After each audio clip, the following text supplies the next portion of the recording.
Donc, Claire Thévenot, présidente de la communauté de communes de Nozay, et également maire de Puceul. Et je suis accompagnée de ma collègue Marie-Chantal Gauthier, je suis maire de Lay et VP aménagement du territoire. Et d'un point de vue technique, vous ne la voyez pas, elle n'est pas dans votre champ de vision, mais pour autant, elle est très importante à nos côtés.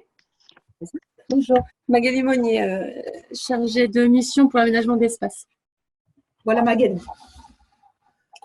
Donc la communauté de communes de Nozay, puisque je rebondirai tout simplement sur les propos qui viennent d'être tenus par ma collègue vice-présidente de chez Brudel, en l'occurrence, être tout de suite dans la concrétisation. Il ne s'agit pas d'aller continuer à parler longtemps, mais il faut être dans la dans la mise en pratique, en fait, et puis dans la réalisation des projets très rapidement. Sauf que pour tout ça, eh bien, il y a quand même une loi qui est passée par là, c'était en 2015, qui a quand même obligé certains d'entre nous à fusionner. Ça ne se fait pas naturellement de travailler ensemble. Je tiens quand même à le préciser, et que si au niveau du territoire interco de Nozay, nous en sommes arrivés là, c'est parce qu'il y avait aussi une histoire sur le fait de travailler ensemble. Ça remonte à la création d'un CIVOM je vais pas y rester trop longtemps, mais en 1968 pour la gestion d'une piscine intercommunale. Vous voyez, on était déjà dedans. Donc au fur et à mesure du temps, effectivement, les choses ont évolué. Et en 2015, on a dû se poser la question, puisque nous n'avions pas tout à fait le seuil, on l'a franchi juste au 1er janvier 2016, le seuil des fameux 15 000 habitants, on était juste au-dessus, et pour le coup, ce qui nous a permis de rester tout seul. Bien ou pas, il a fallu rebondir, puisque nous sortions du pays de Châteaubriand, nous étions 3 EPCI avec lesquels on avait du mal à travailler ensemble. Un périmètre avait été établi en ce qui concernait un SCOT, puisque nous avions un SCOT à ce moment-là. Et en l'occurrence, les élus de Nozay réclamaient haut et fort de pouvoir avancer sur ce SCOT, ce qui ne s'est pas fait, en tous les cas, pendant ce mandat. Donc, on a pris la décision de se retrouver seul. C'était un enjeu très fort et puis c'était peut-être un petit peu risqué pour nous. En l'occurrence, nous avons été unanimes sur cette question-là. Et donc, qu'est-ce qu'on fait à 7 quand on se retrouve à être la plus petite communauté de communes de Loire-Atlantique? Donc, il s'agissait d'avoir un projet. On était à ce moment-là sur pas encore l'abandon de Notre-Dame-des-Landes, qui avait quand même, en tous les cas, qui projetait d'avoir un impact très fort sur le nord du département de Loire-Atlantique, en termes de retombées, quelles que soient les retombées de la manière dont on peut les envisager. Et qu'en l'occurrence, on s'est décidé très rapidement à avoir un projet de territoire, un vrai projet de territoire. Et en avril 2016, nous avons candidaté donc à la possibilité d'un atelier des territoires sur la thématique du mieux vivre ensemble dans le périurbain, puisque dans le périurbain, nous y sommes bien, on va dire quasiment à une certaine intersection par rapport à la nationale 137 entre Nantes et Rennes, avec on va dire, deux métropoles qui se développent et de manière, on va dire, très, très attractive et qui se développent fortement. Et pour le coup, nous avons quasiment, on posait la question tout à l'heure, en deuxième couronne nantaise. Et bien évidemment, quand la population de la couronne, enfin de l'agglomération nantaise ne trouve pas à se loger, à habiter à des prix qui lui sont accessibles, eh bien, dans son périmètre, elle s'étend sur nos territoires ruraux, qui quelque part n'étaient peut-être pas forcément préparés à ça, encore que on avait déjà subi une forte augmentation de population dans les années, on va dire 2010-2012, puisqu'on avait un certain nombre d'espaces qui étaient ouverts à la construction. Donc, juste quelques chiffres par rapport au territoire de la communauté de communes. Je pense que vous pouvez faire avancer pour vous situer où nous en sommes. Je vais partager mon écran, oui, sur le… Oui, je veux bien, Camille. Merci. Donc, cette commune, 15 877 habitants, on approche approximativement les 16 000 habitants. dont 25% de la population a moins de 15 ans et 19% de plus de 60 ans. Donc, une population qui s'est extrêmement renouvelée, mais nous trouvons que c'est très positif pour nos territoires, bien évidemment, et que la dynamique est toujours plus agréable à gérer que le déclin. 27 500 hectares sur le territoire intercommunal, donc 96% de terres agricoles ou naturelles. Nous avons la chance d'avoir une population d'agriculteurs encore importante et qui représente une grosse partie de nos activités. 2828 enfants scolarisés à la rentrée 2019-2020, un taux de pauvreté des ménages qui n'est pas sans impacter quand même par rapport à nos décisions de 19%. Voilà quelques chiffres au niveau du territoire intercommunal. Nous sommes partis sur un projet de territoire puisque en parallèle de cet atelier des territoires auquel nous avons pu candidater, c'était on va dire une proposition aussi qui nous avait été faite par les services de l'État.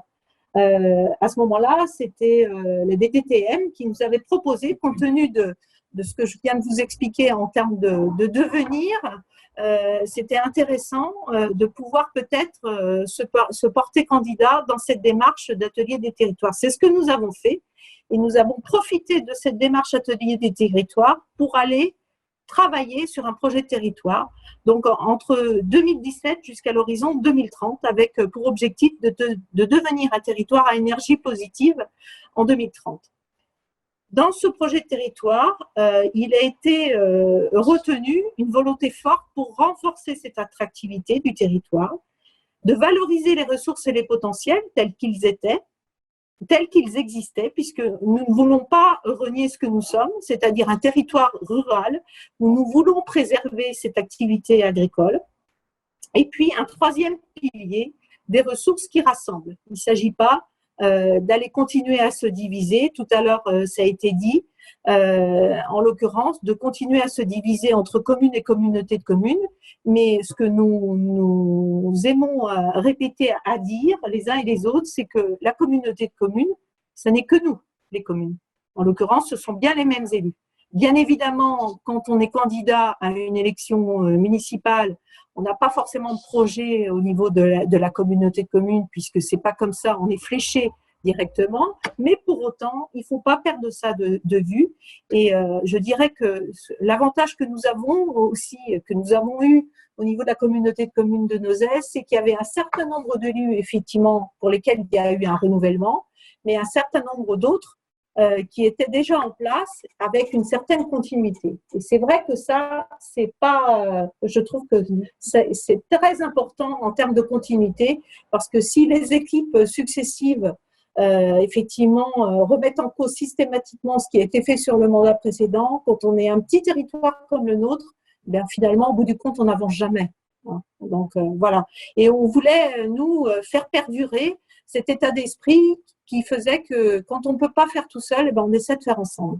Donc sur la question de l'atelier des territoires et du premier réinventé rural, puisque c'est bien là où on veut aller, effectivement, à la finalité de notre projet territoire et de l'atelier des territoires, on a été accompagné pour cela, comme je vous l'ai dit tout à l'heure, par l'État d'une manière globale, à la fois financièrement. Marie-Chantal en donnera quelques éléments tout à l'heure en termes de représentation financière, de ce que ça induit comme coût au niveau de la collectivité, de la communauté de communes.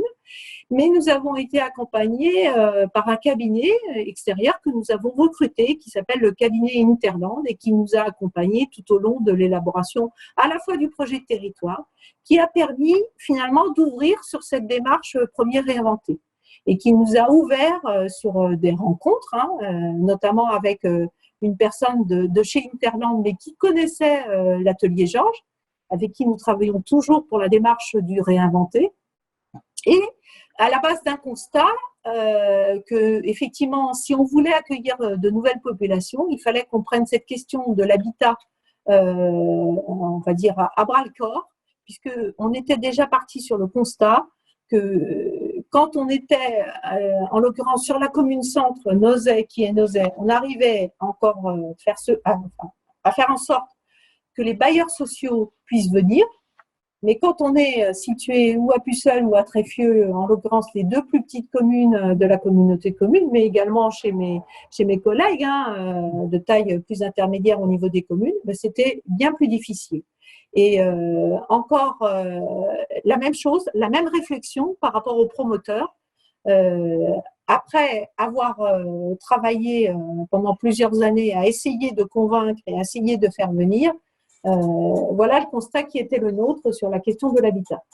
Et on est parti, effectivement, à recruter un cabinet, en l'occurrence l'Atelier Georges, sur une initiative, on va dire, innovante à l'échelle d'un territoire rural, sur un premier réinventé rural, comme il a pu se faire sur Paris, sur d'autres métropoles à l'échelle nationale.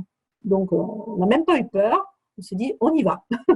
Et ça répondait vraiment, on va dire, à une succession de réflexions et de constats qui étaient les nôtres à l'échelle du territoire intercommunal, que de soucier et de s'approprier vraiment les choses. Et plutôt que de faire venir, c'était renverser un petit peu la situation, de dire voilà ce que nous avons à proposer, qu'est-ce que vous êtes prêts, vous, d'un autre côté, en termes de promoteurs, en termes d'aménageurs, en termes de bailleurs, en termes de porteurs de projets à l'échelle peut-être privée, et voire même plus large, parce que tout à l'heure, Marie-Chantal y reviendra sur la manière dont les choses se présentent. Mais qu'est-ce que vous êtes prêts à nous proposer? Donc, on a renversé, je ne sais pas si c'est clair, mais on a renversé la manière de faire. C'est-à-dire qu'on a lancé un appel à manifestation d'intérêt pour le territoire intercommunal. Est-ce que ça va? Oui, c'est clair. C'est clair? Bon, très bien. Ben voilà. Donc voilà, maintenant, moi, je vais laisser la parole à ma collègue et rassurez-vous, nous avons des hommes aussi sur le territoire intercommunal. Hein. Il y en a un qui est en lien, voilà. Mais il y a une grande mixité au niveau des élus et ça depuis longtemps. Voilà, donc concernant le réinventer lui-même, pour vous dire un petit peu l'investissement de la collectivité, je veux dire, il est d'abord financier, puisqu'on a recruté effectivement, comme le disait Claire tout à l'heure, l'Atelier Georges. C'est à peu près 150 000 € qu'on met au pot pour ce recrutement, dont 50 000 € de subventions. Donc, il reste quand même un investissement, je dirais, important pour une collectivité comme la nôtre, hein, puisqu'on n'est qu'à 15 000 habitants.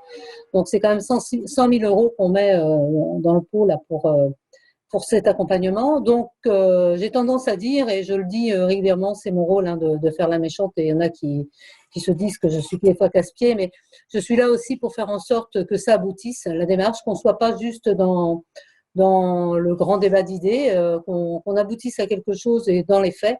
Donc, étant donné l'investissement de la collectivité et l'argent qu'on y met derrière, puisqu'il est projeté pour l'instant de mettre 50 000 € par projet de subvention, hein, par commune. Donc voilà, il n'est pas question, si vous voulez, que ça ne reste que de belles paroles.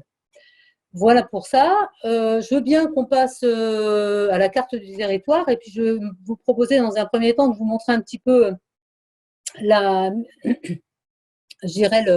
diversité des projets et la complémentarité des projets. Puisque, comme le disait Claire, on est parti sur un constat, c'est un manque d'habitat, mais aussi la nécessité d'offrir, d'avoir des offres très diversifiées. On sait qu'on a une population qui, comme partout, vieillit, mais on a également des gens qui recherchent de la cohabitation, de la colocation. On a de jeunes ménages, donc il faut absolument, dans la diversité de nos projets, répondre à cette diversité de demandes. Je vais vous proposer de commencer par Nozay.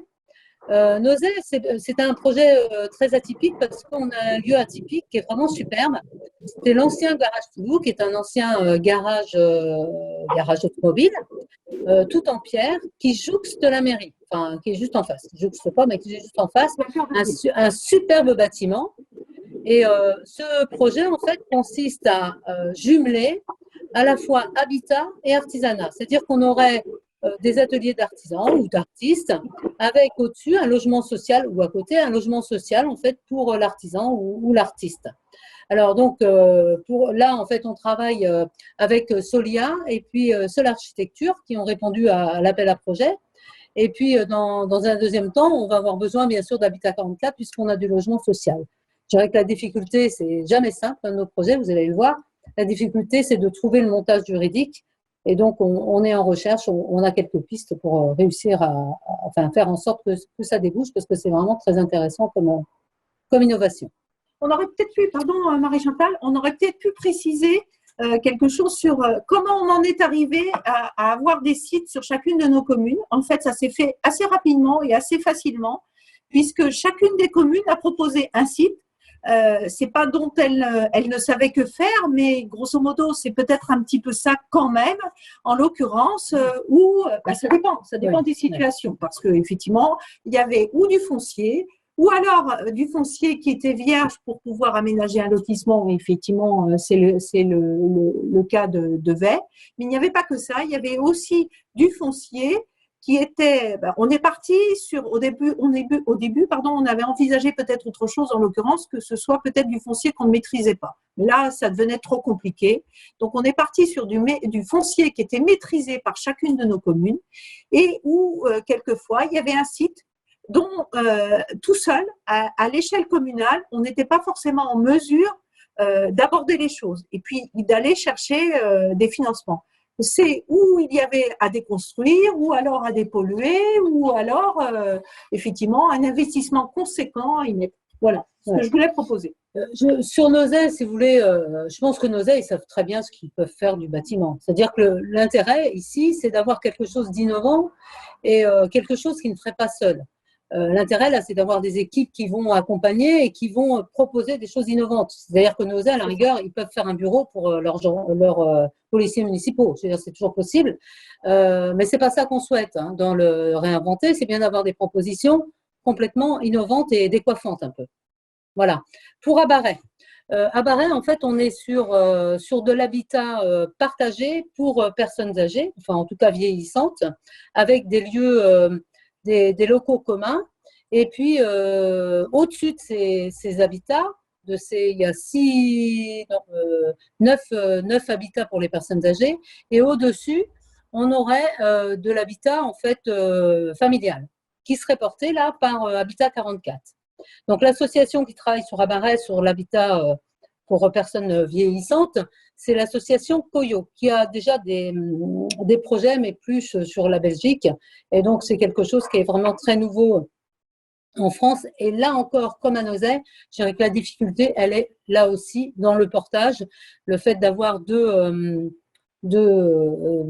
interlocuteurs différents entre Habitat 44 et Coyo, c'est assez, il faut qu'on trouve les financements et la jonction possible. Mais j'ai bon espoir que ça va se faire. Et si certains connaissent, sur l'exemple de la Belgique, c'est le principe des béguinages. Voilà. Ensuite, je vais laisser tout à l'heure Claire sur Puceul, puisqu'elle en parlera mieux que moi. Pour Safré, on a 2 lieux. Alors, je dirais que Safré, déjà, dans un premier temps, quand Claire disait tout à l'heure qu'il y avait des fois des endroits qu'on ne savait pas, des lieux qu'on ne savait pas traiter, ça a été un peu le cas dans le premier appel qu'a fait Safré, puisqu'en fait, ils ont eu des réponses qui ne les ont pas satisfaits. Donc, ils ont relancé là, avec 2 lieux, un qui se trouve autour du château de Safré, qui est actuellement en fait médiathèque intercommunale, et puis centre culturel, voilà, sur Safré. Donc, ce lieu, en fait, il est question aujourd'hui d'en faire un lieu d'accueil et de loisirs. Et le principe, ce serait vraiment de laisser les habitants, dans un premier temps, s'approprier ce lieu-là et le faire vivre au fil du temps, de vraiment s'approprier, de définir le projet avec eux. Mais tout ça, ça doit se faire en fonction en fait, du système hydraulique qui est un peu particulier à cet endroit-là, puisqu'en fait, vous avez plein de plans d'eau, vous avez des petits ruisseaux, etc. Donc, c'est quelque chose qui a été mis en valeur par l'équipe qui était Charbonnant de Basse et qui a vraiment emporté l'adhésion des élus aussi bien safréens que de la communauté de communes, que j'étais là pour la représenter. Vraiment un projet intéressant qui est complètement différent de ce qu'avait proposé l'autre équipe d'ailleurs, qui était, elle, avec vraiment transformation des lieux en salle de concert, etc., ou de spectacle. Là, on est dans un respect du lieu qui est beaucoup plus intéressant. Sur l'autre partie à Safré, c'est un lotissement, le lotissement de demain, avec 3 tranches à terme. Et en fait, l'équipe là, l'équipe c'est Viabilis, hein, et donc Viabilis va essayer de faire en sorte que cette première tranche, elle soit exemplaire et qu'elle puisse influer, en fait, si vous voulez, les tranches, les deux autres tranches qui suivront. Non seulement en matière d'urbanisme, mais également en matière d'habitat. Habitat qu'ils souhaitent vraiment offrir à tous, hein, vraiment très varié, avec primo-accédants, etc. Donc, il y a vraiment des choses au niveau social qui sont très intéressantes. Bien sûr, dans tous les lieux là dont j'ai parlé, il est question à chaque fois d'éco-construction et de matériaux respectueux de l'environnement. Ensuite, l'Agrigonnet. Oui, bien évidemment. L'Agrigonnet. Donc, l'Agrigonnet, c'est une étude, donc Gwenaëlle est là. Hein. Là aussi, on est sur la même équipe au niveau de la réponse, avec Charbonnan et puis Debasse, avec un regard sur l'ensemble du bourg, qui était vraiment intéressant, me semble-t-il aussi, même si le réinventer ne va concerner en fait qu'un éco-hameau. Éco-hameau qui va être consacré en fait à de l'habitat participatif, avec donc l'interlocuteur en fait, c'est l'éco-habitant qui va être associé vraiment à la réflexion dès le départ pour essayer de recruter en fait les futurs habitants qui vous pourront ensuite élaborer le projet ensemble avec les élus bien sûr de l'Agrigonnet. S'en suivra sans doute pour l'Agrigonnet, je le sens bien, une réflexion plus importante sur l'ensemble du bourg, sur le reste du bourg. Et c'est vrai que le regard me semblait moi aussi très intéressant, le regard de l'équipe. C'est vraiment l'avantage de se réinventer, c'est qu'on a vraiment des regards sur nos bourgs qui sont innovants, qui nous interrogent vraiment et qui nous font un petit peu nous grandir et prendre de la hauteur là aussi. Moi qui suis petite, ça me fait du bien. Voilà. Et puis, on se sert des questions ou en tous les cas des interrogations, oui, c'est sûr, des réflexions et on s'apporte mutuellement. Et ce qui est vrai à un endroit ne l'est peut-être pas ailleurs. Et puis, ça permet finalement de soulever au fur et à mesure tout un tas de questions. Et c'est extrêmement, je trouve en tous les cas, mais j'ai l'impression que c'est le cas de mes collègues, c'est extrêmement intéressant en termes de dynamique. Hein. Et on n'a pas précisé que dans le cadre du réinventer, ce que l'on demandait, c'était une innovation en termes de manière d'habiter, mais aussi une innovation en termes de construction. On arrive à Tréfieux, puisque pour le circuit des 7 étangs, pour l'instant, on n'a rien de vraiment défini au niveau du lieu. Pour ce qui est de Tréfieux, en fait, on est sur une collaboration entre une famille, un toit, et puis l'atelier Jean Chevalier qui est un paysagiste, et puis Bertrand Robert qui est architecte. Et on est sur l'ancienne poste et un ancien corps de ferme qui sont vraiment là aussi, juste en face à la mairie, juste en plein cœur de bourg. On va être sur de l'habitat pour personnes, je dirais, socialement un petit peu défavorisées. Et puis sur une liaison à l'ensemble du bourg, puisqu'on a juste à côté un lotissement Habitat 44. Il est question pour Tréfieux d'ouvrir tout ce secteur-là, en fait, et de faire en sorte qu'ils vivent avec la population, puisque au sein du projet qui, bien sûr, comporte de l'habitat, on aura aussi une salle dédiée, en fait, aux associations. Et ils pensent principalement personnes âgées, mais également, je dirais, les jeunes adolescents. Alternativement, ou alors ils peuvent se mettre ensemble aussi, je n'y vois pas d'inconvénient. Mais enfin, ce serait une salle de petite taille, de manière à ce qu'il y ait une vraie vie de petit quartier. Là. Voilà. Là aussi, utilisation, l'aspect vraiment porté, le doigt est pointé vers l'utilisation ou même la réutilisation, puisqu'il y a une réflexion en cours avec le SMCNA, c'est-à-dire le syndicat mixte nord-atlantique qui traite nos ordures ménagères et notre recyclage. Donc, il est question là d'employer en fait notamment des ouvertures, mais des matériaux plus globalement recyclés.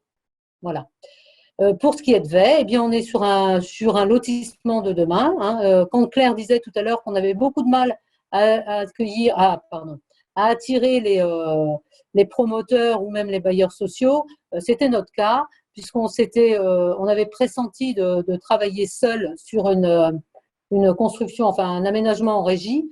Et en fait, on s'est retrouvé donc avec Nexity et Sinopia, hein, qui est architecte urbaniste, et avec vraiment des degrés dans le projet, des degrés très importants, très différents au niveau de l'innovation. Innovation, bien sûr, d'usage, hein, avec des parties collectives, jardins partagés,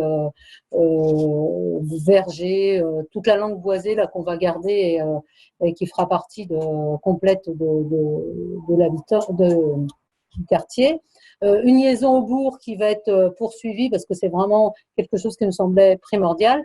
Et puis donc, innovation du vasage et innovation au niveau des matériaux, puisqu'on est très axé sur l'utilisation du bois et qu'elle est graduelle dans la totalité de l'espace.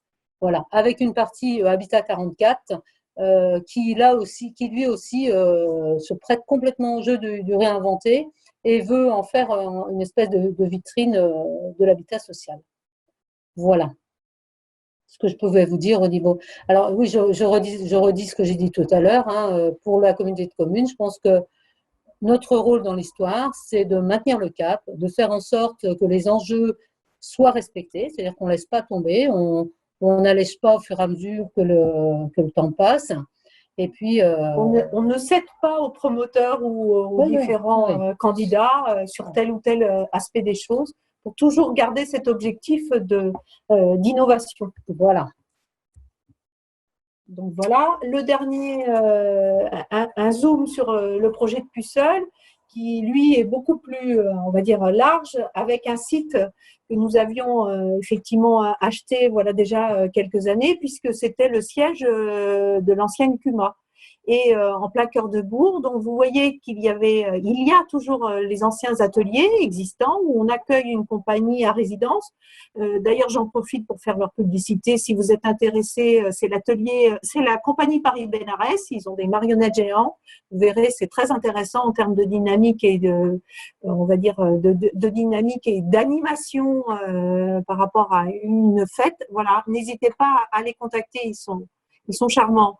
Donc ça fait déjà quelques années que nous les accueillons dans la partie atelier, et sur la partie blanche que vous voyez en première façade, on avait rénové les anciens bureaux de la CUMA et qui accueillent aujourd'hui 2 cabinets médicaux. Et dans le fond, on a déjà construit l'accueil périscolaire qui sert aussi de restaurant scolaire. Donc pour aménager l'ensemble de ce site et le faire évoluer, bien évidemment, puisqu'il y a des enjeux qui sont conséquents à l'échelle du petit bourg de Puceul, bien c'est d'abord de commencer par démolir, parce que les bâtiments sont relativement anciens, même si on avait réaménagé la partie cabinet médical, et l'idée étant d'en faire un aménagement plus global. Donc on n'avait qu'un seul candidat sur ce projet, et au fur et à mesure, les choses se sont, on va dire, un petit peu aussi élargies. Et dans le courant de l'année dernière, on a eu l'opportunité d'acheter un autre site qui, lui, était stratégique, juste à côté, positionné juste à côté de la mairie. Et finalement, ces 2 sites-là rentrent dans une certaine complémentarité, parce qu'avant de pouvoir raser le cabinet médical et l'atelier, il faut pouvoir aller les relocaliser et il n'est pas question de les mettre à la porte, bien évidemment. Vous savez comme moi l'importance d'avoir un médecin sur sa commune. On n'aurait jamais pu espérer qu'à Puceul, un jour, il y ait un médecin. Voilà, il y a eu un concours de circonstances qui a fait qu'on a eu à accueillir, on a eu la possibilité d'accueillir un médecin. Et donc, bien évidemment, il est question de continuer à les accueillir. Et au fur et à mesure, eh bien, finalement, on s'interroge beaucoup plus largement Sur l'aménagement au niveau de notre bourg, on a travaillé déjà sur le réaménagement urbain en tant que tel par rapport aux accès, par rapport à la voirie. Et maintenant, on va s'attacher à aménager effectivement des parcelles qui là sont conséquentes et que de toute façon, nous n'aurions jamais pu faire tout seul. On en avait bien envie. Vous voyez bien, on a commencé par rapport à la construction de l'accueil périscolaire, mais on savait aussi qu'il y avait quelque chose à faire. Et par le biais des vases communicants, ce projet pourra voir le jour. Alors évidemment, ça ne va pas se terminer, on va dire, à la fin de l'année, même pas sans doute à la fin du mandat, mais en l'occurrence, la dynamique est engagée. Et ça nous permet de se projeter, de programmer les choses, et puis au fur et à mesure, eh bien, il y a des fenêtres qui s'ouvrent, et puis on travaille par ce biais des vases communicants, ça nous laisse un certain nombre de perspectives que nous n'avions pas au départ. Et que bien évidemment, à l'échelle de la seule commune de Puceul, nous n'aurions pas forcément été en capacité de voir. Voilà. Est-ce que j'ai résumé? Oui, je pense. Ça va? Dans le temps, en fait, c'est vrai qu'à Puceul, ce sera sans doute très long. Ben, ça sera sans doute très long. L'idée, c'est peut-être d'aller d'abord construire pour accueillir à nouveau les médecins. Ça, en l'occurrence, ça se ferait à côté de la mairie. Et puis après, d'aller raser, et puis la compagnie Paris-Bénarès, si elle reste à Puceul, et d'accompagner, bien évidemment, pour la déconstruction et de recréer, donc sur cet espace-là, des logements qui pourraient accueillir d'un côté des jeunes, avec peut-être des parties qui pourraient être utilisées en termes de colocation. On a beaucoup de jeunes sur la commune, mais à l'échelle de la communauté de communes, je vous ai donné les chiffres tout à l'heure en introduction. On a beaucoup de jeunes, on souhaite les accueillir. Les jeunes sont dans d'autres manières d'habiter. Je pense notamment à la colocation. Et on travaillerait peut-être avec ACOPA, qui pourrait nous permettre à la fois, bien sûr, la construction sur des personnes âgées, mais qui restent malgré tout indépendantes, avec une partie, utilisation mixte pour les espaces communs, c'est-à-dire peut-être un salon commun, mais avec un espace privatif plutôt réduit. Et donc, d'aller partager aussi sans doute du personnel d'accompagnement. Et ça nous semble très intéressant. Ok. Merci beaucoup pour ce témoignage riche. Je vais arrêter le partage d'écran pour qu'on puisse voilà, revoir. Donc, pour résumer, donc, pour bien comprendre, la communauté de communes donc, fait appel à l'atelier Georges pour construire ce projet réinventé rural. Les appels d'offres pour les différents sites ont été lancés séparément, chacun, pour consulter les différents bureaux d'études qui vont ensuite travailler indépendamment sur chaque commune. Non. L'appel d'offres a été lancé par la communauté de communes. Ensuite, les équipes ont répondu aux projets qui les intéressaient. D'ailleurs, il y a une équipe qui a répondu à tous les projets sauf AVET, dans un premier temps. Voilà, tout à fait. Et puis, il n'y avait pas eu de retour sur la première tentative pour la commune de la Grigonnet, en tous les cas, qui n'a pas donné non plus satisfaction. Et il n'y avait pas eu non plus de satisfaction pour la commune de Saffré. Et pour le coup, il n'y a pas très longtemps, on a relancé, l'année dernière, on a relancé cet appel à manifestation d'intérêt. Et ça y est, pour la deuxième fois, du coup, les deux communes ont trouvé, on va dire, grâce à leurs yeux, et ont trouvé intéressantes les candidatures qui étaient proposées. Mais les équipes lauréates, je dirais, sont cooptées, c'est-à-dire qu'effectivement, la commune donne en premier lieu son avis, mais à chaque fois, comme je vous l'ai dit tout à l'heure, on a participé, la communauté de communes a participé au jury, et je veux dire, ça s'est fait d'un commun accord, donc ça a été ensuite validé par le conseil communautaire, ce choix des lauréats, pour chaque projet. Et validé aussi de la même manière dans les conseils municipaux, avec présentation des projets, bien sûr, bien évidemment. Et la communauté de communes, en fait, son rôle, c'est à la fois de continuer à soutenir, de coordonner, et puis d'accompagner, mais c'est toujours par ce prisme-là d'entrée. L'entrée se fait toujours par le biais de la communauté de communes. Et c'est bien la communauté de communes aussi qui a indemnisé ceux qui n'avaient pas été retenus, puisque ça, c'était prévu dans le cahier des charges. Et je dirais que la communauté de communes, pardon, oui. La communauté de communes a un deuxième rôle, c'est aussi de solliciter les partenaires, c'est-à-dire que par exemple pour Vey, on a eu la DTTM qui a été très présente, hein, on a eu des architectes urbanistes qui ont été recrutés par la DTTM qui sont venus nous accompagner, mais on a aussi la région, le département qui se penche vraiment sur le réinventer, et j'ose espérer que sur certains projets, on arrivera à lever des fonds pour faire en sorte que ça sorte. Notamment, je pense au projet de Puceul ou au projet d'Abaret, ou même d'ailleurs Nozay, où on va avoir besoin de fonds, je dirais, publics, d'argent public sans doute, pour faire en sorte que ces projets-là sortent, contrairement à ce qui peut être le cas sur Vey, par exemple. Vous voyez ? Et là, la communauté de communes, c'est un véritable outil politique pour porter et pour faire en sorte qu'on soit accompagné. En effet, oui, c'était un peu le fond de ma question. On voit que c'est des projets très innovants, finalement, d'habitat partagé, de béguinage, avec des écomatériaux donc, qui vont sortir. Et des fois, ce n'est pas toujours évident pour une petite commune de savoir qui peut soutenir financièrement de tels projets. Donc, identifier les partenaires, peut-être dans le cadre d'autres appels à projets ou autres. Et donc, en effet, voilà, il y aura un soutien de l'EPCI à ce niveau-là. Pour épauler les communes. Est-ce que le soutien va ensuite jusqu'au suivi des études, jusqu'au suivi des travaux? Parce que ça peut aussi être des phases assez complexes des fois. Où est-ce que s'arrête un peu l'action de l'EPCI? On ne sait pas. On avance, on va dire pas à pas. Pour Vey, puisque je pense que c'est nous qui sommes les plus avancés, mais bon, parce que c'était le plus simple, hein, il n'y a pas de gloire à tirer de ça, c'est aller jusqu'à l'étude du permis d'aménager. Vous voyez, faire en sorte que ce permis d'aménager, il corresponde vraiment au souhait qu'on s'était fixé ensemble d'être innovant, aussi bien dans les usages que dans les matériaux. Voilà, donc c'est aller jusque-là. Alors, on peut imaginer que pour les autres projets, ça ira au moins pourquoi pas jusqu'au permis de construire. Enfin, moi, ça me semblera assez judicieux, assez logique. Mais on avance un peu au fur et à mesure, tout en se disant, on s'adapte, voilà. Il faut jamais fermer la porte. Et on voit bien que c'est extrêmement intéressant parce que si on avait dû s'arrêter, par exemple, je pense aux communes de Saffré et à la commune de la Grigonnais, si on avait dû s'arrêter au fait qu'il n'y avait pas eu de retour, en tous les cas, qu'il n'y avait pas de candidat qui avait donné satisfaction, j'ai envie de dire, ce serait déjà terminé pour ces deux communes-là.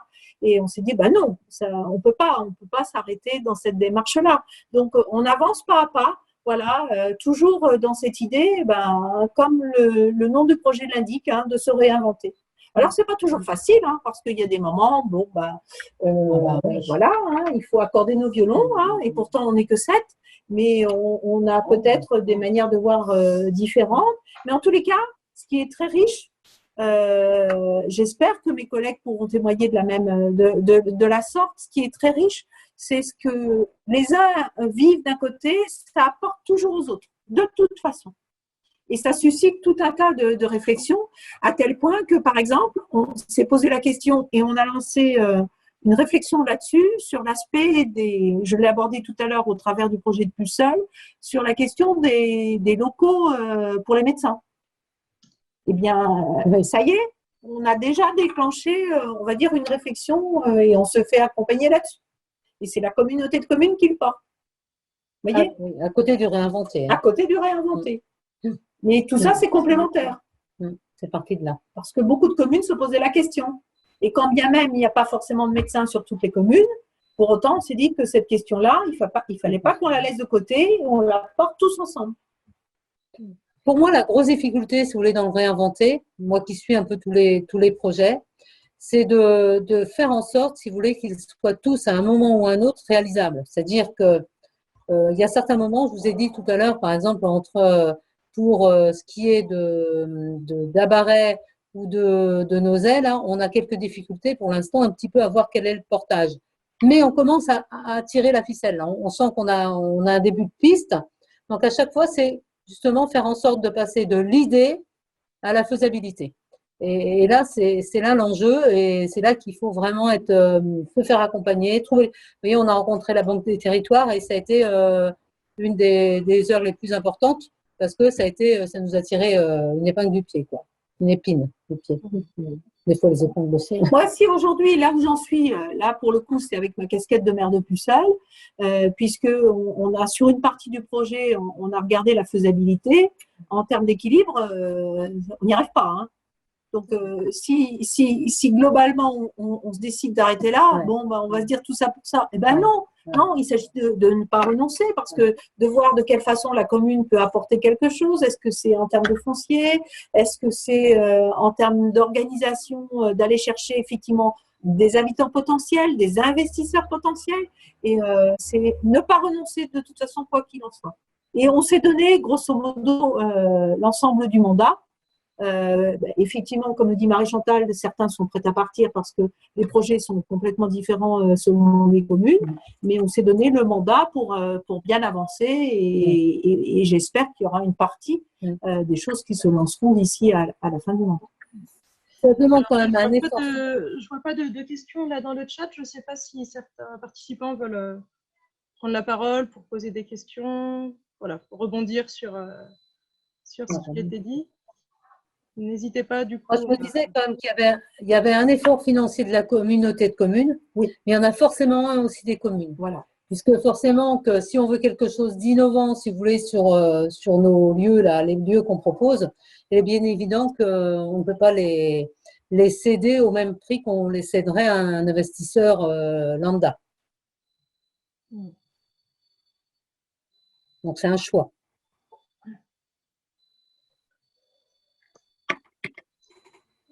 Alors, je ne sais pas. Donc, si au niveau des participants, voilà, n'hésitez pas à vous manifester, même quitte à activer votre micro et à poser une question directement si vous le souhaitez. En tout cas, voilà, c'était une présentation très complète. Du coup, peut-être en attendant, on voit qu'il y avait quand même, il y a beaucoup de projets, enfin, dans les projets innovants, vous parliez pas mal d'habitat participatif, intergénérationnel. Est-ce que c'était une force de proposition des bureaux d'études sur le volet participatif, ou est-ce qu'il y avait une volonté des élus d'aller vers ça, ou de la population? Comment... Il y avait, je pense, une commune où c'était, enfin, la Grigonelle était vraiment sur ce créneau-là. Pour les autres, ça a été, je pense, une proposition des cabinets, je pense, hein, oui, des bureaux d'études, ouais, davantage. Mais c'est vrai que sur la Grigonelle, il y avait cette volonté-là dès le départ. D'où, enfin, d'ailleurs, c'est pour ça qu'il n'y a pas eu de réponse dans un premier temps. Mais après, vous voyez, sur Habaret et sur Pucelle, il n'y avait pas forcément cette envie-là au départ. Non. Et en fait, la proposition est venue comme ça, et je pense que ça vous satisfait tout à fait. Là. Alors, après, on verra si c'est réalisable ou pas, mais en tous les cas, la porte n'est pas fermée. Il a mis un commentaire. J'ai pas mis. Ouais. Je vais vous donner. Bonjour à tous, là c'est Mickaël Laurent de Bruded. Est-ce que les habitants ou des acteurs ont été impliqués quelque part? Donc on a bien senti la relation intercommunalité-commune. Et ce qu'on comprend bien, c'est que l'intercommunalité pilote des études préopérationnelles, mais avec une forte volonté de concrétisation, quoi, qu'on ne s'arrête pas à des idées. Est-ce que pour alimenter quelque part ces projets, il y a eu implication à l'échelle intercommunale, ou est-ce que c'est à l'échelle communale des implications d'habitants ou d'acteurs? Alors, les acteurs, c'est très différent en fonction des projets. Par exemple, sur Nozay, on travaille avec la Chambre des métiers. Sur Habaret, je dirais que les voisins ont été quand même associés, et puis les questions, bien sûr, de faire des réunions d'information, puisque il faut quand même qu'il y ait des habitants par rapport à cet habitat participatif. Hein. Bien évidemment que, en fait, les gens avec l'association COYO là sont cooptés, c'est-à-dire que évidemment, il faut qu'il y ait un noyau dès le départ, et que en fait, ils aillent coopter de nouveaux habitants, puisqu'il y aura 9 logements avec des avec une cuisine qui sera partagée, enfin une salle à manger qui sera partagée, et obligation. La règle, c'est de partager un certain nombre de repas par semaine. Donc, c'est pas un habitat, je veux dire, je suis pas à côté d'un voisin, on entre dans la maison Coyot et ensuite on rentre chez soi. Voilà le principe. Sur Safré, donc, c'est vraiment à construire avec les habitants, hein, c'est vraiment le principe du château. Mais l'architecte, en l'occurrence, le cabinet, pardon, puisque c'est une équipe pluridisciplinaire, dans leur présentation, c'est aussi ce qui a séduit. Ils sont allés chercher directement dans leur présentation, dans leur candidature, une association qui est déjà en place au niveau du territoire communal, il me semble. C'est-à-dire qu'il y a plusieurs associations. Au niveau de Safré, si vous voulez, il y a les Amis de la Forge. Donc, en fait, ils travaillent, c'est une association qui travaille autour du fer. On a aussi Nantes Terre Atlantique, hein, le lycée. Enfin, il y a pas mal d'interlocuteurs. Si vous voulez, à chaque fois, il y a un grand nombre quand même sauf peut-être Ravenne, mais je veux dire ailleurs, à chaque fois, il y a un certain nombre de partenaires qui se sont greffés, qui ont été sollicités, je pense, grandement aussi par les équipes qui ont été retenues. Ils ont quand même été force à ce niveau-là de propositions et de sollicitations. Peut-être plus d'ailleurs que nous élus. Sur la Grigonesse, c'est la même chose. Hein, l'éco-habitant là va organiser les choses de manière à ce que les habitants, les futurs habitants, se manifestent et construisent complètement ensemble le projet. Hein, Gwenaëlle, tu es là, je pense que c'est un peu l'état d'esprit dans lequel vous êtes. Alors, Gwenaëlle a dû partir là à 19h. D'accord. Ouais, d'accord. Mais bon, c'est ça. Hein. Et c'est vraiment. Qui demandait à prendre la parole. Ah, excusez-moi. Juste pour compléter les propos de Marie-Chantal, c'est vraiment en fonction aussi de la volonté des communes et des spécificités de chacun. Moi, par exemple, bien évidemment, on a travaillé avec l'association Paris-Bénarès. Bien évidemment, on a travaillé avec l'interassociation parce que l'idée, c'est d'aller faire des locaux aussi pour l'interassociation. Voilà, c'est vraiment spécifique. Partenaire, le CEREMA, hein, ce qu'on disait, la DDTM, ça vous l'avez compris, et puis la Banque des Territoires et d'autres associations à venir. Je pense à commencer, c'est pas Coyot, mais pour le coup à la Grigonelle. Les cohabitants. Les cohabitants. Ouais. Voilà. Et tout ça, ça se fait, on va dire, au fur et à mesure. Ok, Vincent, si tu veux. Alors, on a deux personnes, donc Vincent d'abord et puis Monsieur Pilar ensuite. Alors, bravo, c'est passionnant. Hein. Donc, juste une petite question sur le pilotage des projets. Donc, on sent qu'il y a deux niveaux de pilotage. Hein. Il y a un pilotage dans chaque commune et puis il y a un pilotage au niveau intercommunal. Donc, dans chaque commune, je suppose qu'il y a un groupe qui se compose au cas par cas, c'est-à-dire que ce n'est pas que le maire. Il doit y avoir une petite équipe à chaque fois, non? Alors, si vous voulez, tout se passe à la communauté de communes. Le lieu, c'est la communauté de communes. Et les communes viennent, je dirais, en force. C'est-à-dire qu'il y a des communes où il y a 4 personnes qui viennent et puis il y en a d'autres où il y en a 10. Et en fait, chaque commune, c'est une équipe soudée, communauté de communes et communes. Et les communes viennent aussi nombreux qu'ils le souhaitent. Ensuite, ces élus qui sont un peu, je dirais, représentants des communes, on rediscute dans leur commune, mais en tout cas, tous les ateliers ont lieu à la Comcom. C'est vraiment le lieu du réinventer. Et puis, ceux qui viennent, parce que tout le monde n'est pas forcément disponible, on a quand même un certain nombre, les ateliers notamment, ça se passe dans la journée, et là, pour le coup, c'est piloté ici. Tout le monde n'a pas forcément cette disponibilité, mais il a bien été établi un groupe minimum pour chacune des communes, et en fait, c'est ce groupe-là qui se charge d'être le relais auprès de ces élus au niveau communal. Voilà. D'accord. Et puis ça se passe, j'ai envie de dire, d'une certaine façon, naturellement, au sein des conseils municipaux. Et au-delà, si c'est nécessaire. On vient aux ateliers, donc un groupe de chaque commune, et en fait, quand on vient aux ateliers, non seulement on échange avec tout le monde et on s'informe sur ce que fait tout le monde, mais on travaille aussi sur le projet. Alors, non. On a 3 ateliers par commune. C'est-à-dire qu'on va travailler, si vous voulez, les gens de Safré ne vont travailler que sur Safré, Avec la communauté de communes. et avec l'atelier qui a été retenu, enfin, comment dire, l'équipe qui a été retenue. L'équipe qui a été retenue. D'accord. D'accord. Donc, on vient travailler son propre projet à la communauté de communes dans Voilà. un format atelier avec l'équipe d'architectes ou de Ouais.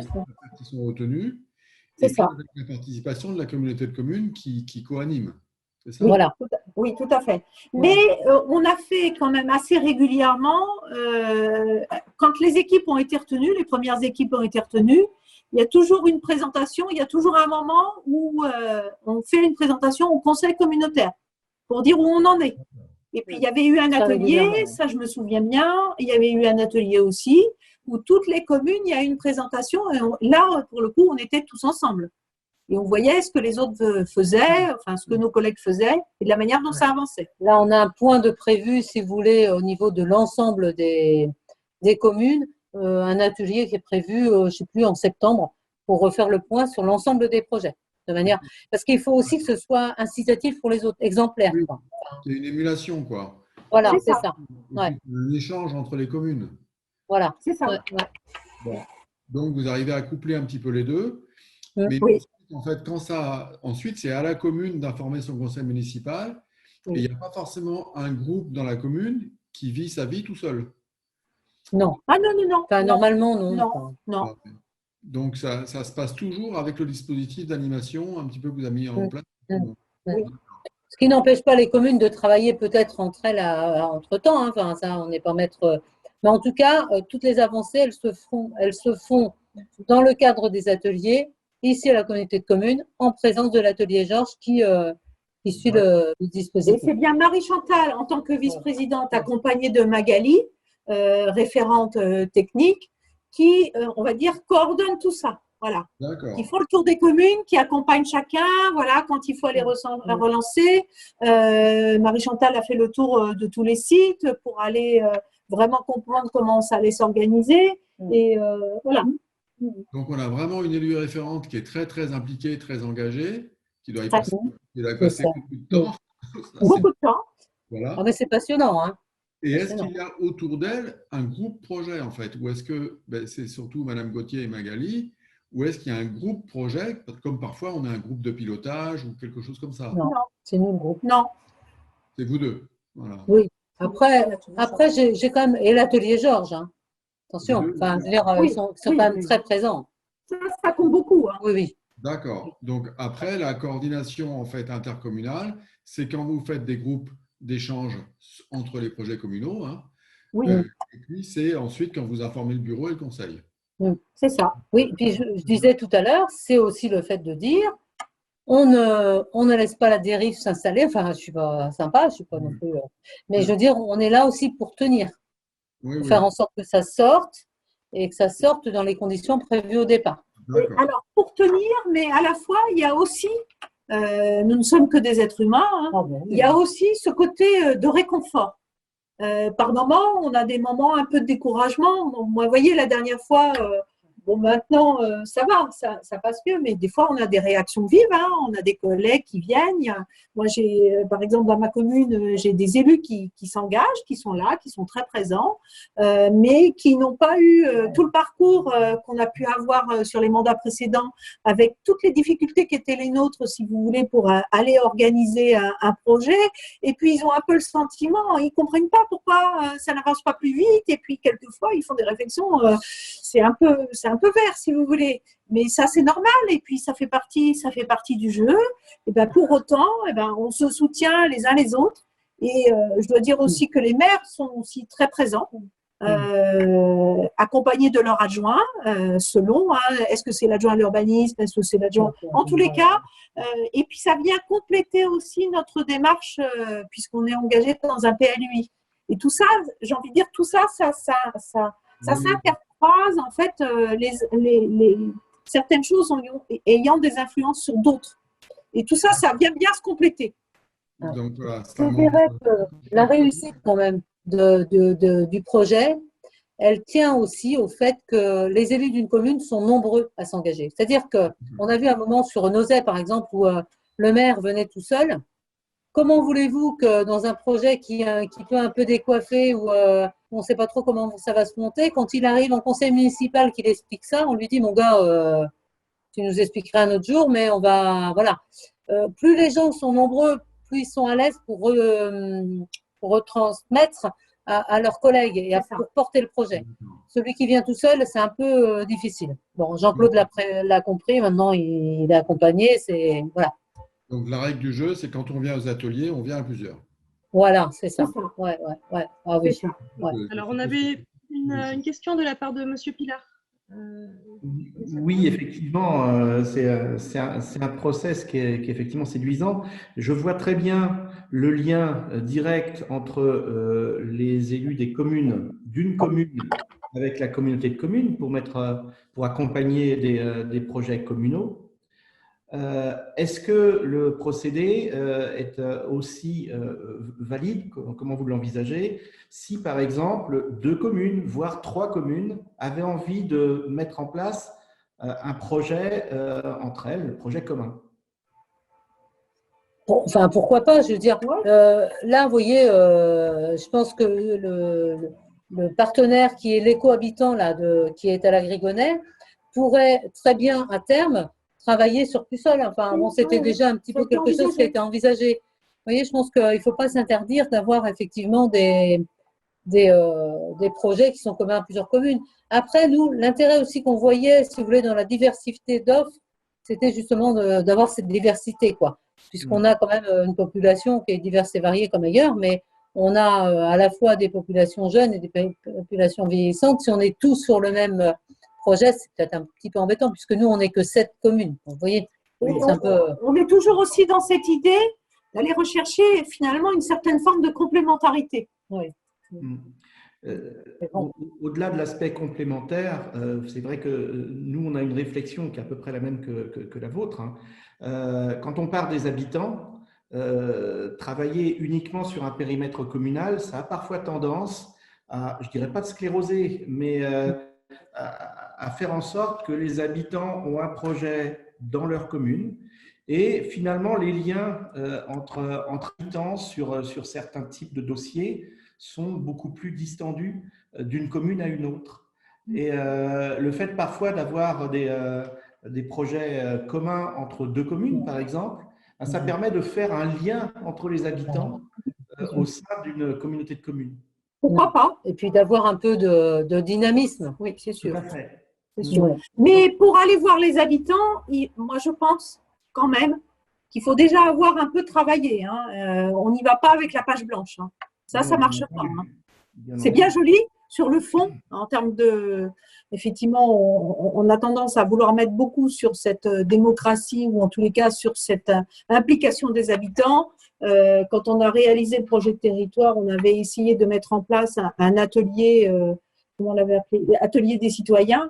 On tirage au sort. Oui, on les a eus, on va dire, 2-3 reprises. On leur a présenté le projet de territoire. Bon, grosso modo, on les a perdus de vue. Après, on n'a peut-être pas été bon non plus.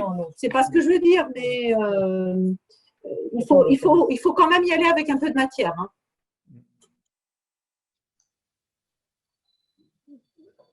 Merci beaucoup.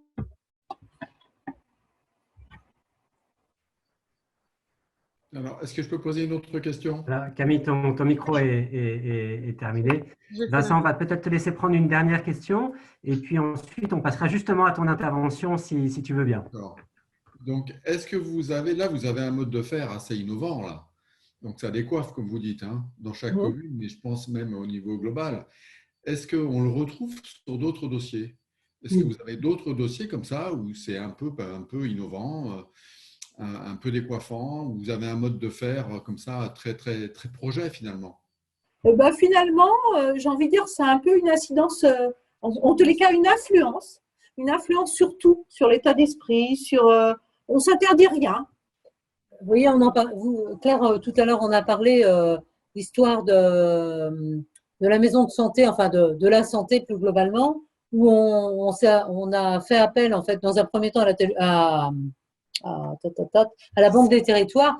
Et donc, aujourd'hui, on travaille avec Office Santé sur l'ensemble des 7 communes même si effectivement il n'y aura pas de maison de santé sur toutes les communes.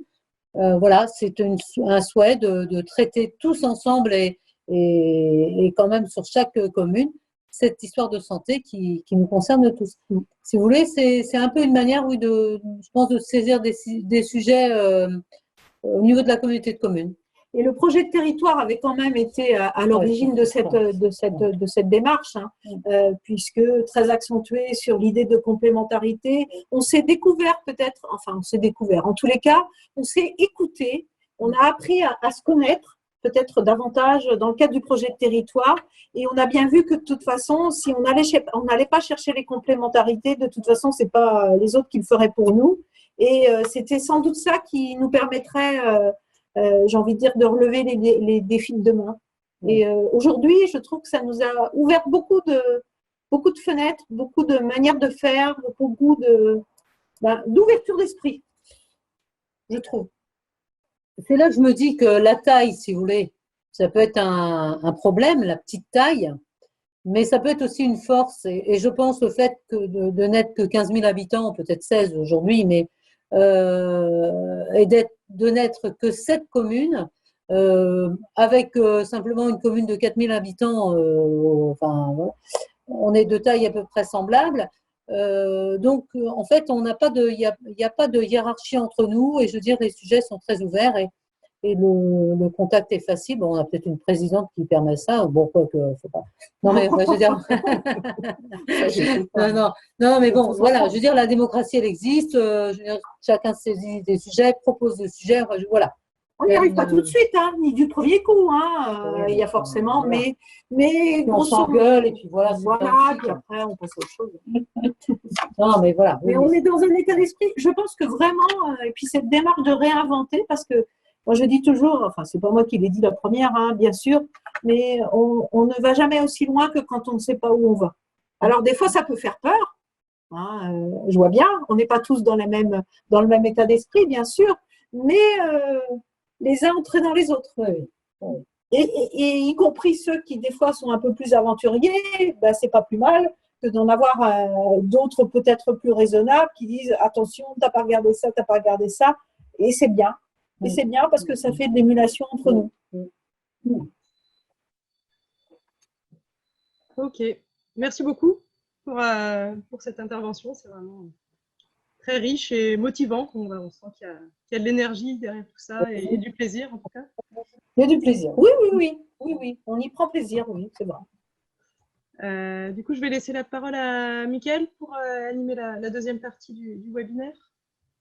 Et alors, cette deuxième partie du webinaire, elle est consacrée à un échange avec Vincent Chaffan, que vous avez eu l'occasion de découvrir puisqu'il a posé plusieurs questions concernant l'expérience précédente. Vincent Chaffan, tu es expert associé à la Banque des Territoires et plus spécifiquement à un service qui s'appelle Territoire Conseil, que certains connaissaient peut-être préalablement pour les anciens élus sous le nom de Mairie Conseil.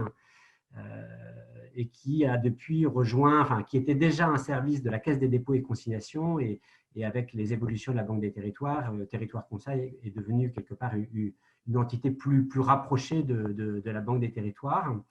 Et nous t'avons sollicité pour intervenir sur une intervention que tu avais déjà faite quelque part il y a 2 ans, presque 3 ans maintenant, lors de rencontres sur la relation entre l'intercommunalité et les communes, sur les questions de gouvernance entre l'intercommunalité et les communes, pour que tu puisses nous évoquer, au vu de ta longue expérience et des réalisations que tu as pu voir sur le territoire national, quelles sont les clés de réussite pour qu'on puisse avoir une relation constructive entre l'intercommunalité et ses communes. Et je te donne donc la parole. Merci. Donc, et merci aussi d'avoir présenté Territoire Conseil, hein, qui, j'insiste bien, c'est un service d'intérêt général, hein, donc qui est pas, c'est pas du tout un bureau d'études. Voilà, on est vraiment au service des communes et des communautés, et on a une historique un petit peu de travail pour le milieu rural. Hein.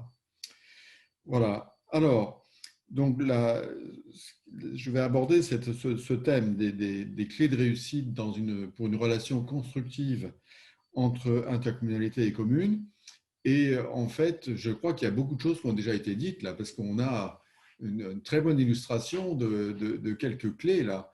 Donc, je vais peut-être juste m'efforcer de les révéler, un petit peu de les nommer, mais il y en a déjà qui sont sortis là, de manière très très claire. Et puis, j'espère que je ne vais pas enfoncer des portes ouvertes, parce que je vais dire aussi des choses qui peut-être pour certains d'entre vous vous paraissent assez évidentes, parce que vous les vivez dans vos communes en tant qu'élus. Mais quelquefois, c'est intéressant quand même de lister un petit peu ces choses-là, et puis de regarder s'il n'y a pas des pièges dans lesquels on a tendance un petit peu à tomber, ou des menaces, ou alors s'il n'y a pas aussi des marges de progrès à un endroit ou à un autre. Alors, donc, je vais commencer par illustrer en fait le fait que on voit bien qu'il y a des formes d'articulation commune-communauté avec cet exemple de Nozay qui sont originales. On n'a pas une communauté de communes qui porte un dossier de manière un peu étanche, spécifique, descendante, en disant voilà, c'est comme ça qu'il faut faire, et puis qui va chercher les communes. Là, on a un partage très, très intéressant des rôles, avec un portage de l'ensemble d'une opération qui est la communautaire, hein, et qui vient d'ailleurs d'un projet de territoire. Donc, ça découle un petit peu d'une volonté commune. Et puis, on a quand même aussi un portage communal pour chaque opération. On a une communauté de communes qui est investie dans la coordination, dans le pilotage, mais on a aussi bien sûr eu des décisions qui se prennent en conseil municipal pour chaque opération. On a au niveau financement un montage financier qui se fait, je suppose au final pour chaque commune, mais avec un apport de la communauté de communes. Il y a une enveloppe pour chaque commune. Et puis, il y a une communauté de communes qui aide à aller chercher les partenaires, qui aide à monter les dossiers, qui aide à rendre possible les choses, qui crée de l'ingénierie pour travailler sur des montages complexes, des portages complexes, etc. Ce que ne pourrait pas forcément faire la petite commune toute seule avec sa secrétaire de mairie ou son DGS parfois pour les communes les plus importantes, mais le DGS n'a pas forcément le temps de travailler sur tous ces projets-là. Donc, on voit aussi qu'il y a une organisation pour l'échange, pour l'émulation, qui est assez originale, et on apprend même que c'est le cas pour d'autres dossiers. Donc, ça montre bien qu'on peut s'organiser d'une manière originale, d'une manière spécifique entre communes et communautés. Alors, plus largement, je vais aborder donc cette question finalement du fonctionnement communautaire. Comment fonctionne une communauté de communes et comment elle fonctionne avec ses communes. Et ce fonctionnement communautaire, on voit bien à quel point ça peut être important, parce que si une communauté de communes qui se développe, une communauté de communes qui a des projets, une communauté de communes qui rend service à ses habitants, qui est efficace, finalement, c'est une communauté de communes qui fonctionne bien. On a tous des exemples de difficultés de fonctionnement communautaire, de bureaux qui traînent en longueur, d'opposition un peu frontale, par exemple, entre un maire d'une commune-centre et puis le président de la Comcom ou les petites communes, de palabres pour chaque petit dossier, chaque décision.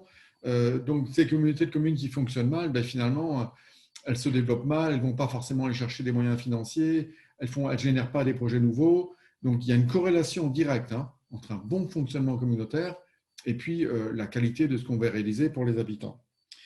Alors, quels peuvent être les pièges? Quels peuvent être les pièges? Quelles peuvent être les difficultés, les risques, en fait, au niveau du fonctionnement communautaire? Donc, je vais en aborder quelques-uns. Encore une fois, si j'enfonce des portes ouvertes, vous m'arrêtez. Donc, un premier risque qu'on rencontre d'ailleurs beaucoup dans les grandes communautés, là, on a une petite communauté de communes, de 7 communes, mais ça devient rare, comme vous l'avez dit. Je pense que même qu'en Bretagne, on a beaucoup de plus grandes communautés, et des communautés à 20, 30, 40, et on en connaît qui sont à plus de 50, plus de 50 communes. On connaît même des communautés de communes qui sont à 100 communes. Donc, le risque, c'est la concentration progressive du pouvoir. Donc, c'est tout bête, mais dans une grande communauté, petit à petit, si l'on n'y prend pas garde, en fait, on a un petit noyau d'élus seulement qui, petit à petit, a la vision globale de ce qui se passe. En gros, ce sont les gens qui sont au bureau, qui ont la vision de tous les dossiers, mais tous les autres, en fait, ils ont une vision soit de leur commission, soit de ce qui se passe en conseil communautaire où les décisions sont prises assez vite, sont prises quelquefois avec assez peu de débat parce qu'on n'a pas le temps de débattre sur tout. Et donc, au final, petit à petit, on a finalement une espèce de concentration, même si on ne le veut pas en fait, hein, parce qu'il y a plein d'élus finalement qui n'ont pas l'info ou qui ne sont pas connectés à l'ensemble des projets. Donc, c'est important de veiller à ça, parce que sinon, on peut avoir un certain nombre de conseillers communautaires qui décrochent, qui deviennent un peu moins motivés et qui se mettent à critiquer un petit peu la communauté de communes. Le deuxième risque qu'on a beaucoup dans les grandes communautés, c'est le risque de non-transversalité, c'est-à-dire que du fait des compétences importantes, du fait parfois des grandes communautés, on s'organise avec un VP, un vice-président, hein, qui a une délégation sur une compétence importante, qui a avec lui un chargé de mission ou un DGA, et puis on a un petit fonctionnement autonome en fait pour chaque compétence. Mais la question, c'est quand fait-on la transversalité, quand fait-on le rapprochement, voilà, les informations, le travail en commun, la coordination. Et si jamais il n'y a pas justement de projet, un peu comme on vient de le voir, de dossiers qui nous amènent à travailler ensemble, à créer de l'émulation, à coopérer pour le travail avec les communes, finalement, on est chacun dans sa chapelle, chacun dans son dossier, et puis on se bat pour avoir des budgets, renouveler nos budgets, et ça peut créer de la non-coopération. Le troisième risque, on en a parlé là tout à l'heure, indirectement, hein, on a vu le contre-exemple, c'est le risque de distanciation entre communes et communautés. Donc là, ce n'est pas le cas du tout à Nozay, mais ça peut être le cas quand dans les petites communes, on n'a qu'un seul délégué communautaire, hein, qui est parfois juste le maire. Les autres conseillers municipaux, ils ne sont pas forcément connectés à l'interco. Ça ne suffit pas, quelquefois, le rapport que va faire le maire de temps en temps en conseil municipal. Et puis, quand il est en conseil municipal, il n'a pas la même casquette, il n'est pas là pour parler de la communauté, hein. Donc, les autres conseillers municipaux, ils ne sont pas connectés à la vie de la communauté. Et pourtant, il s'y passe beaucoup de choses, il y a beaucoup de compétences. Et même dans les plus grandes communes où il peut y avoir plusieurs délégués communautaires, quelquefois, il y a une petite défiance parce qu'on a l'impression que la communauté de communes ne prend pas en compte tout ce que fait cette commune-centre, que la commune-centre fait beaucoup de choses pour le compte de la communauté. On n'est pas d'accord sur la collecte, sur les attributions de compensation. On n'est pas d'accord quelquefois sur des histoires fiscales, etc. Donc, on peut avoir une certaine distance qui s'installe entre les conseillers municipaux, qui ne sont pas conseillers communautaires, et puis la communauté de communes. Et ça peut créer une défiance, une difficulté, et même parfois, on a une distanciation qui se fait entre les personnels, avec des personnels qui ne se connaissent pas ou qui sont même parfois un peu en froid entre les communes et la communauté. Donc ça, c'est un troisième risque. Le quatrième risque qui est un petit peu corrélé, c'est le risque de non-dit financier, c'est-à-dire que il y a des bruits, il y a des rumeurs, comme quoi certains sont plus riches que d'autres, certains ont des attributions de compensation ou des fonds de concours plus que d'autres, certains payent des charges de centralité alors qu'ils ne devraient pas en payer, la fiscalité est mal répartie, etc. Donc quand on a ces rumeurs, ça casse un petit peu aussi l'esprit et la confiance, et c'est important d'essayer de mettre à plat ces questions financières, le qui paye quoi, et parfois d'oser aller vers un pacte financier et fiscal qui va permettre de tout remettre à plat et finalement de se dire qu'on est ensemble co-responsables, communes et communautés devant le contribuable, et qu'ensemble, on peut peut-être avoir un projet de territoire et un pacte financier et fiscal qui nous permet d'être efficace et qui nous permet d'être solidaires et justes. Donc, parfois, ça plombe, en fait, ces questions financières, ça plombe la confiance communautaire dans certaines communautés de communes. Avant-dernier risque, c'est le risque de rigidité statutaire ou même de rigidité du fonctionnement, surtout quand on a fusionné. Quand on a fusionné et qu'en fait, on adopte le même fonctionnement que l'on avait avant dans l'une des précédentes plus petites communautés. Dans une plus grande communauté, ça ne fonctionne pas de la même manière. On ne peut pas fonctionner avec un esprit de consensus. Parfois, voilà, il faut s'organiser de manière différente. Ça n'empêche pas qu'il faut de l'interconnaissance, hein, mais il faut accepter que peut-être les organes classiques, la manière de fonctionner qu'on avait en bureau, conseil communautaire, commission, ben, ça ne suffit peut-être pas. Peut-être qu'il faut travailler de manière plus efficace en conseil communautaire, avoir plus de débats de temps en temps, se mettre un peu en mode séminaire. Peut-être que le bureau communautaire, il faut aussi de temps en temps qu'ils prennent un petit peu de recul. Peut-être que les commissions, elles peuvent s'organiser différemment ou s'ouvrir à des conseils municipaux. Peut-être qu'il faut d'autres organes. Peut-être qu'il faut des réunions un peu locales. Voilà, c'est intéressant de ne pas être trop rigide sur le fonctionnement statutaire, de se dire qu'on peut peut-être inventer des manières de travailler différentes. Et puis aussi qu'on n'est pas forcément obligé d'être rigide sur les compétences. Les compétences, ça peut s'adapter. On parlait auparavant de travail sur l'intérêt communautaire. Donc, on peut, dans cet esprit d'intérêt communautaire, réviser l'écriture des compétences pour les adapter de manière fine. Par exemple, on n'est pas obligé de prendre toute la compétence bibliothèque ou médiathèque dans la communauté de communes. On peut laisser une partie de la compétence aux communes et dans une communauté de communes, prendre tout ce qui est fonds, tout ce qui est investissement, tout ce qui est animation, tout ce qui est personnel tournant, c'est du personnel spécialisé par exemple. On peut s'organiser de manière assez fine pour laisser quand même du travail et des compétences dans les communes et faire en sorte qu'il y ait une émulation et un appui, des ressources, etc. Donc, au fur et à mesure qu'on avance, on peut adapter les compétences et si on arrive à laisser une partie des compétences aux communes tout en leur permettant de travailler le mieux possible, à ce moment-là, on va casser un petit peu cette distanciation commune-communauté parce qu'on va aller à l'encontre de cet esprit qui dit bon, on n'a plus rien dans les communes, on n'a plus que l'état civil et les cimetières, tout se passe à la commune, on n'a plus rien à faire, on n'a plus de responsabilité, et puis en plus on n'est même pas au courant. Bon, mais peut-être qu'on peut quand même, conseils municipaux, être impliqués dans un certain nombre de sujets, et puis peut-être qu'on peut aussi avoir des compétences partagées ou s'organiser pour certaines compétences avec des fonctions ressources, des fonctions d'animation, etc., que peut prendre la communauté. Et enfin, le dernier risque qu'on peut avoir, c'est le risque hiérarchique ou le techno-risque, si vous voulez, le risque de surspécialisation technique qu'on le rencontre parfois dans les grandes communautés qui peuvent avoir, quand on a beaucoup de communes et beaucoup de compétences, on peut avoir beaucoup d'agents, on peut avoir 200, 300 agents, et donc on a des hiérarchies, et donc on a des DGA, et donc on a des sous-directions, etc. Donc ça peut aussi être un petit peu frustrant, un peu gênant pour des agents qui viennent d'anciennes communautés plus petites et qui d'un coup ne vont plus avoir de lien avec des élus, vont se retrouver un petit peu à devoir tout faire valider à chaque fois par leur hiérarchie. Donc ça peut bloquer un petit peu une dynamique technique.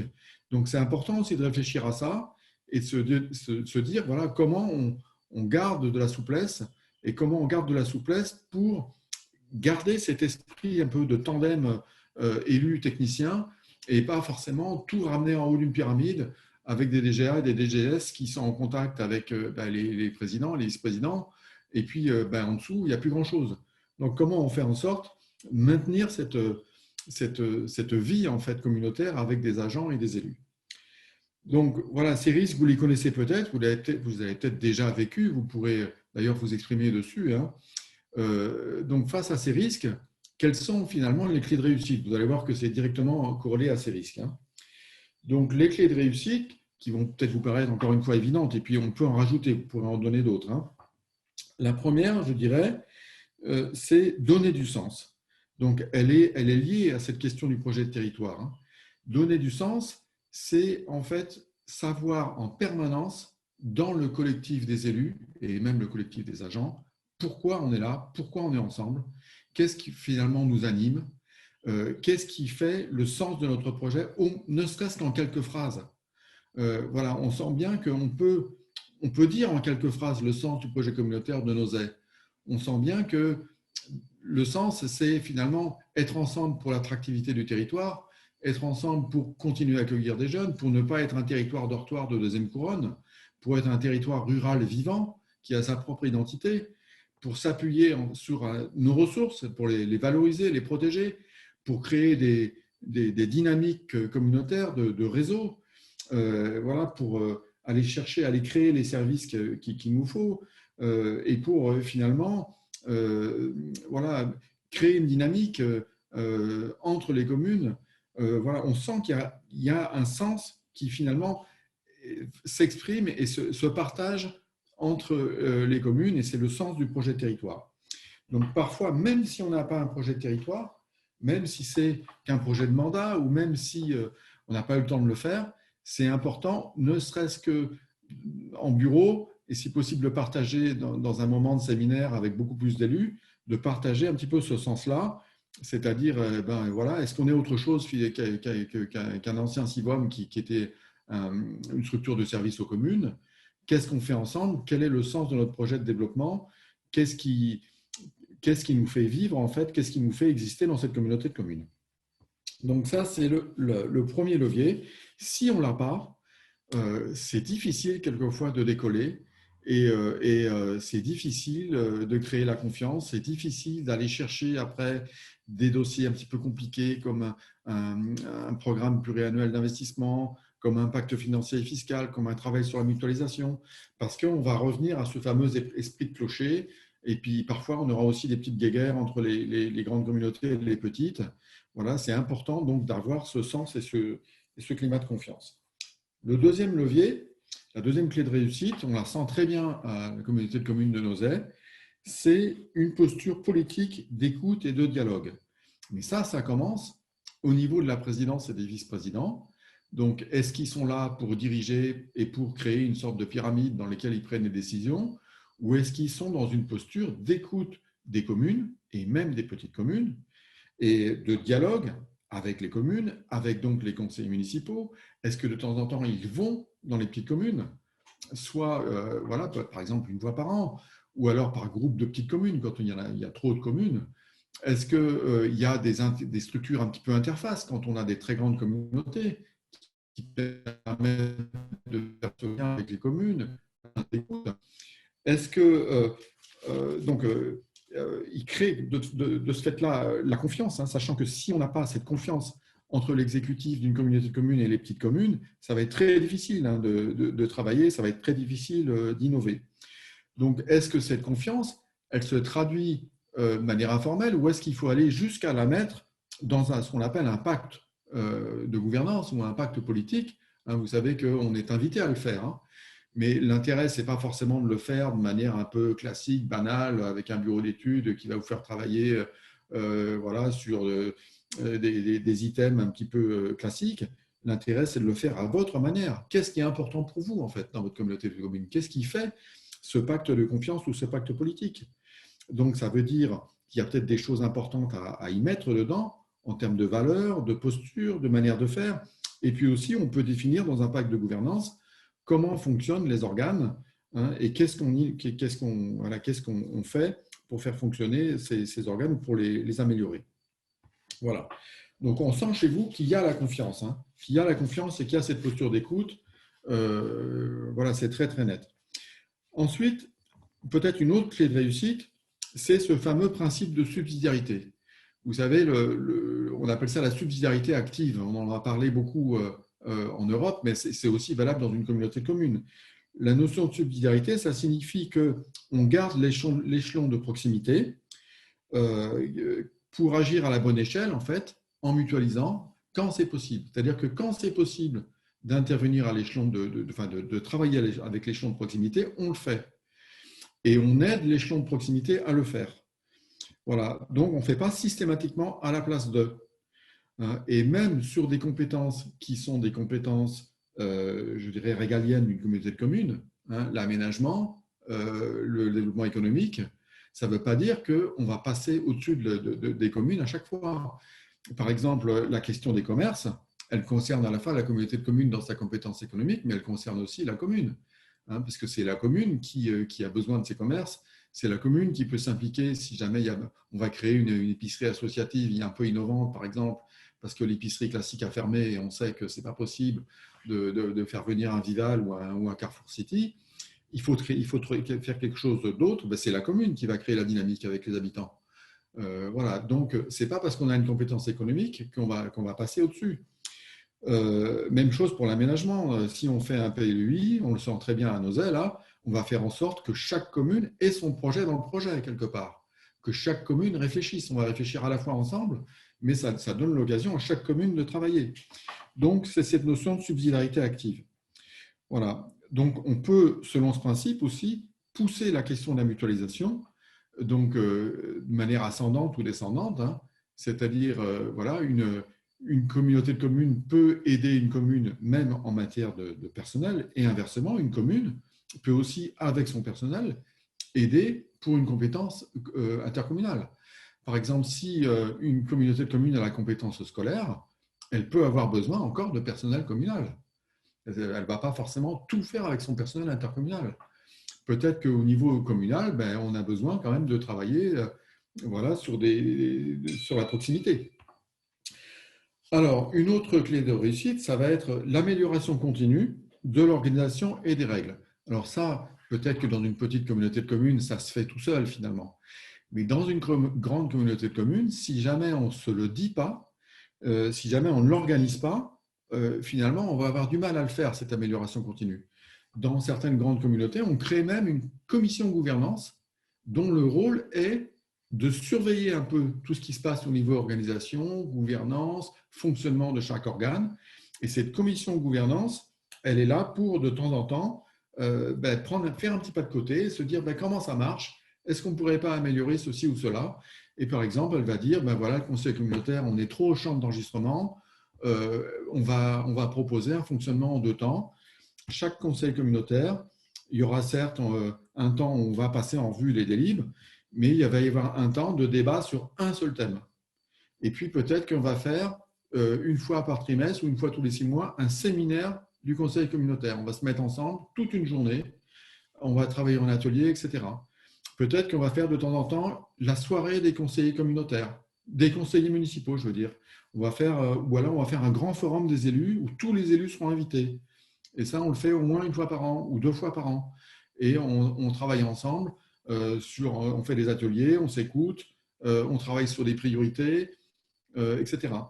Donc voilà, ça peut être le rôle d'une commission de gouvernance qui travaille aussi sur la mise en place, par exemple, de commissions transversales ou de groupes intercommissions de temps en temps, ou la mise en place de rencontres techniques aussi entre communes et communautés.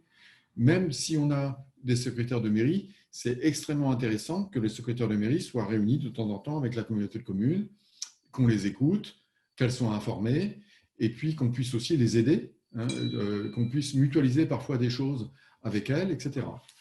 Il y a certaines communautés de communes, d'ailleurs, qui ont une commission petite commune, hein, et qui travaillent sur les mutualisations spécifiques avec les petites communes. Enfin, 2 dernières clés. Donc, l'avant-dernière, l'État a été très, très bien illustré à nos communautés, c'est le travail en mode projet.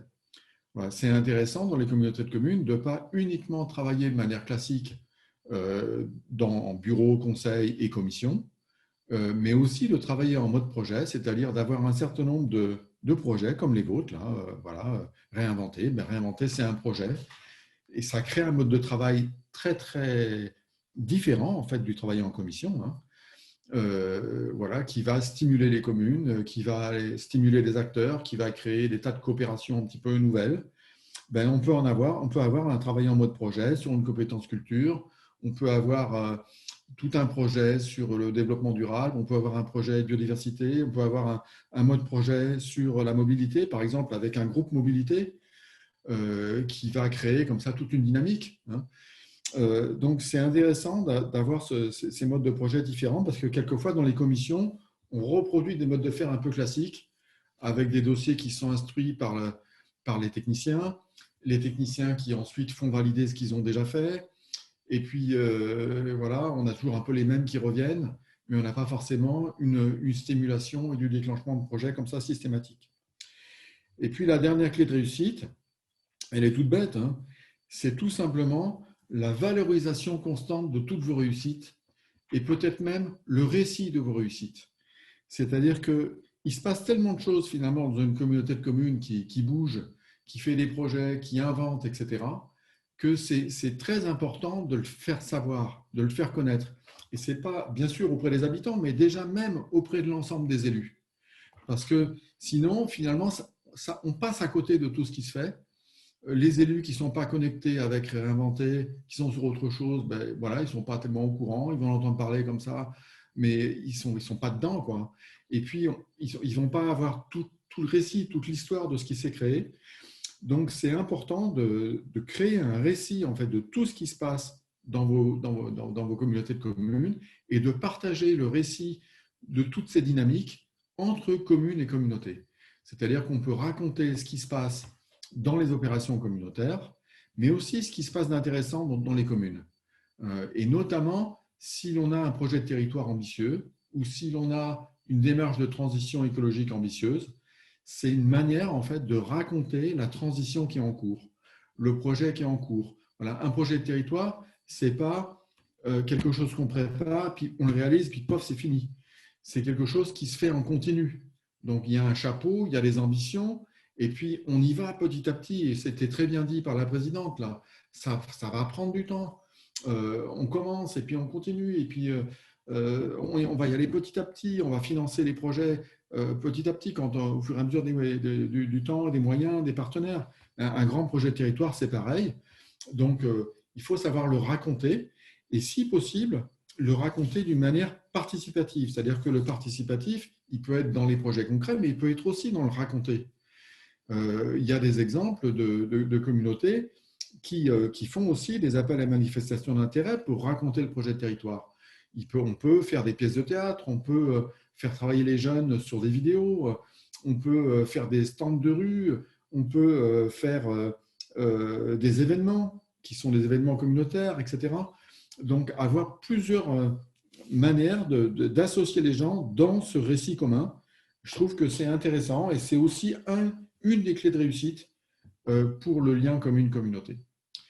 Donc voilà, je pense que j'ai déjà beaucoup trop parlé. Donc voilà, je laisse la parole à Michael pour savoir si vous vous retrouvez dans ces éléments-là et puis si on peut aussi les illustrer hein, par vos expériences. Vincent, merci beaucoup en tout cas parce que moi je ne me lasse pas de réentendre cette synthèse. Tu dis qu'elle enfonce peut-être des portes ouvertes, mais néanmoins ces portes méritent à chaque fois, je pense, d'être rappelées, réinterrogées. Je pense que beaucoup d'élus là autour de la table ont pu faire écho à ce qu'ils peuvent vivre dans leur propre communauté. Et ce que je vous